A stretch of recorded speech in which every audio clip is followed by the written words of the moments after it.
ድህነት የተፈጥሮ ህግ መተላለፍ ውጤት ነው። ድህነት ጽድቅ ወይም በረከት አይደለም። ይህንን ለማስረዳት ከፍጥረት ህግ እንነሳ። መጀመሪያ አንድ ስፒሪት አለ፣ የእግዚአብሔር መንፈስ ከሁሉ ነገር በስተጀርባ ያለው የሁሉ ነገር ምንጭ የሆነው አንድ ስፒሪት ነው። አንድ እግዚአብሔር መንፈስ ነው። ምንድነው እሱ?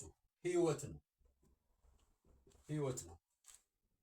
ይህ መንፈስ ቅዱስ ራሱን በተለያዩ ነገሮች በአዋፋት፣ በእንስሳት፣ በእጽዋት፣ በሰዎች በተለያየ መንገድ ገለጠ። ስለዚህ የተለያዩ ፍጥረታቶች አሉ ማለት ነው። በተለያየ መንገድ ራሱን ገለጠ። ፍጥረት እየሰፋ እየሰፋ እየሰፋ ይሄዳል። ለምን?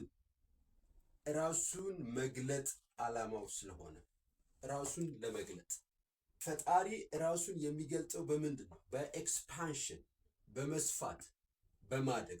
ስለዚህ በሁሉም ፍጥረት ውስጥ የሚሄደው አንድ ህይወት ነው። አንድ ህይወት ነው በሁሉም ፍጥረት ውስጥ የሚሄደው ፍሎው የሚያደርገው አንድ ፕሪንሲፕል ነው። ዘ ፕሪንሲፕል ኦፍ ላይፍ።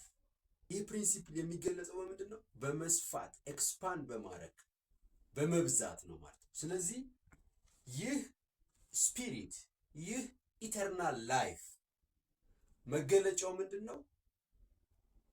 ሰልፍ ኤክስፓንሽን፣ መብዛት፣ መስፋት ነው። ኦኬ። ይህ ከሆነ የሁሉም ፍጥረት ዋነኛ ዓላማ ምንድን ነው? መስፋት፣ መብዛት። ለምን? ይህንን ዓላማ ከየት ነው ያገኙት? ከፈጣሪ ፕሪንሲፕል ማለት ነው። ስለዚህ ፍጥረታት የፈጣሪ ፈቃድ አስፈጻሚዎች ናቸው። የፈጣሪ ዓላማ፣ የፈጣሪን ባህሪ ገላጮች ናቸው ማለት ነው። ስለዚህ ይህንን በእንስሳት፣ በፕላንት፣ በእጽዋት ውስጥ ስናየው ፕላንቶች ራሳቸውን በምንድን ነው የሚገልጹት? በሪፕሮዳክሽን፣ ራስን በማራባት። አኒማልም እንስሳቶችም ራሳቸውን በማራባት። ሰዎች ግን በሁለት መንገድ ራሳችንን እንገልጻለን፣ ወይም የፈጣሪን የላይፍ ፕሪንሲፕል በሁለት መንገድ እንገልጸዋለን። አንደኛው ሪፕሮዳክሽን ነው፣ መራባት ነው። ሁለተኛው ክሪኤሽን ነው፣ መፍጠር ነው።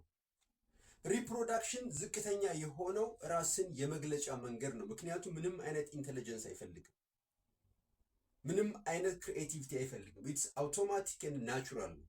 ነገር ግን ክሪኤሽን ምን ይፈልጋል? ኢንቴሊጀንስ ይፈልጋል። ክሪኤሽን ምን ይፈልጋል? ሰልፍ አዌርነስ ይፈልጋል። ክሪኤሽን ምን ይፈልጋል? ማይንድን መጠቀም ይፈልጋል። ስለዚህ ኮንሽስነስ ይፈልጋል ማለት ነው። ስለዚህ የሃየር ፎርም ኦፍ ሰልፍ ኤክስፕሬሽን የምንለው ወይም ትልቁ ራስን መግለጫ መንገድ ምንድን ነው? ክሪኤሽን ነው ማለት ነው። ስለዚህ ዌልዝ ምንድን ነው? ሀብት ምንድን ነው? ሀብት ማለት የክሪኤሽን ውጤት ነው። ሀብት ማለት መስፋት ነው፣ ማደግ ነው። የምን ውጤት ነው? የመፍጠር ውጤት ነው። ፖቨሪቲስ ምንድን ነው? ድህነት ምንድን ነው? ያለ መፍጠር ውጤት ነው። ሶ ፖቨሪቲ ምንድን ነው? ሊሚቴሽን ነው። ሊሚቴሽን ምንድን ነው? ሊሚትድ የሆነው ሊሚት ያደረግነው ምንድን ነው? ይህንን የላይፍ ፕሪንሲፕል በህይወታችን ፍሎው እንዳያደርግ ፖቨሪቲ ብሎክ ያደርገዋል። ስለዚህ ድህነት ማለት ሊሚቴሽን ነው፣ እጥረት ነው፣ ገደብ ነው፣ ማጣት ነው። ስለዚህ በድህነት ውስጥ ይህ ኢተርናል የሆነ የላይፍ ፕሪንሲፕል ፍሎው አያድግም። ስለዚህ ድህነት ምንድን ነው? የዚህ የተፈጥሮ ህግ ተቃራኒ ነው ማለት ነው። ሀብትስ? በሀብት ውስጥ ግን መስፋት አለ፣ ማደግ አለ፣ መብዛት አለ። የምን ውጤት ነው? የፍጥረት ውጤት ነው፣ የፈጠራ ውጤት ነው። ስለዚህ በሀብት ውስጥ ይህ የላይፍ ፕሪንሲፕል ፍሎ ያደርጋል። ስለዚህ ድህነት የጽድቅ ወይም የጥሩ ነገር መገለጫ ሳይሆን ድህነት ማለት የተፈጥሮ ህግ ተቃራኒ ማለት ነው። የተፈጥሮ ህግ መስፋት፣ ማደግ፣ መብዛት ነው። ድህነት ደግሞ ሊሚቴሽን ነው።